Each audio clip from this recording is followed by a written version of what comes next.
সবাইকে আসসালামু আলাইকুম। আপনাদেরকে আবারও স্বাগত জানাচ্ছি হেল্পলাইনের আজকের ভিডিওতে। তো গত ভিডিওতে আমরা দেখেছি যে আপনারা ঢাকা থেকে নারায়ণগঞ্জ কিভাবে আসবেন। তো সেখানে শুধু বাসের কথা বলা হয়েছে যে উৎসব, বন্ধন, তারপরে বোরাক, আনন্দ এদের কথা বলা হয়েছে। তবে ঢাকা থেকে নারায়ণগঞ্জ যাওয়ার সবচেয়ে জনপ্রিয় মাধ্যমগুলোর একটি হচ্ছে ট্রেন। তো আজকের ভিডিওতে আমরা দেখাবো যে আপনারা ট্রেনে করে কিভাবে ঢাকা থেকে নারায়ণগঞ্জ আসবেন। তো ঢাকা থেকে নারায়ণগঞ্জ আসতে গেলে ট্রেন একটা খুবই জনপ্রিয় মাধ্যম এবং খুবই স্বল্প সময়, মাত্র ৪০ মিনিট থেকে ৪৫ মিনিটে আপনি ঢাকা থেকে নারায়ণগঞ্জ চলে আসতে পারবেন। তবে ট্রেনের শিডিউলটা আমি আপনাদের ডেসক্রিপশন বক্সে দিয়ে দিব। তো সেই শিডিউল অনুযায়ী ট্রেন চলাচল করে, মাঝে মাঝে একটু ডিলে হয়, তো তখন আপনারা বাসে যেতে পারবেন, কোনো সমস্যা নেই।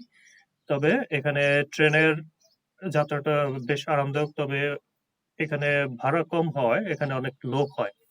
তো আমি আপনাদের দেখাবো যে কিভাবে আপনারা কমলাপুর থেকে নারায়ণগঞ্জ আসবেন।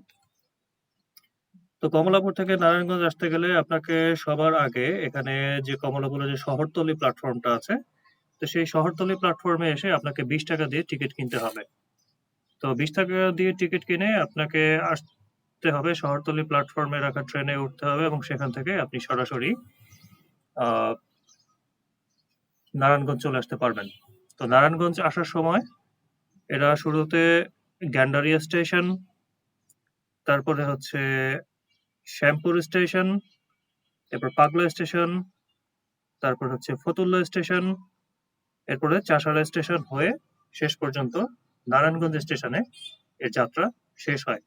এবং সর্বোপরি এই যাত্রাতে আপনার 40 থেকে 45 মিনিট সময় লাগে। তবে এছাড়াও আপনি আরো একটা মাধ্যম আছে, সেটা হচ্ছে যে এসি বাস। যদিও গতকাল এসি বাসের কথা বলতে ভুলে গিয়েছি। তো এসি বাসে আপনি কিভাবে আসবেন সেটা হচ্ছে যে আপনি যেখান থেকে উৎসব এবং বন্ধনের টিকিট কাটতেন, ঠিক তার থেকে একটু পেছনে, যেখানে বঙ্গবন্ধু স্টেডিয়ামে যাওয়ার যে বড় একটা গেট আছে, সেই গেটের পাশেই আপনি দেখবেন যে ঢাকা নগর পরিবহন আছে। সেখানে ৮০ টাকা ভাড়া নেয়। তো এই ঢাকা নগর পরিবহনে করে আপনি খুব তাড়াতাড়ি ৪০ থেকে ৪৫ মিনিটে আপনি চাষাঢ়া চলে আসতে পারবেন।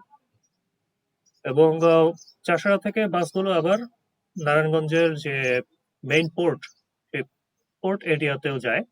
তো সেই পোর্ট এরিয়া যাওয়ার সময় তারা আবার এই যে মেট্রো হল, মিশন পাড়া মেট্রো হল, তারপর কালীরবাজার, এই রাস্তাটা ব্যবহার করে।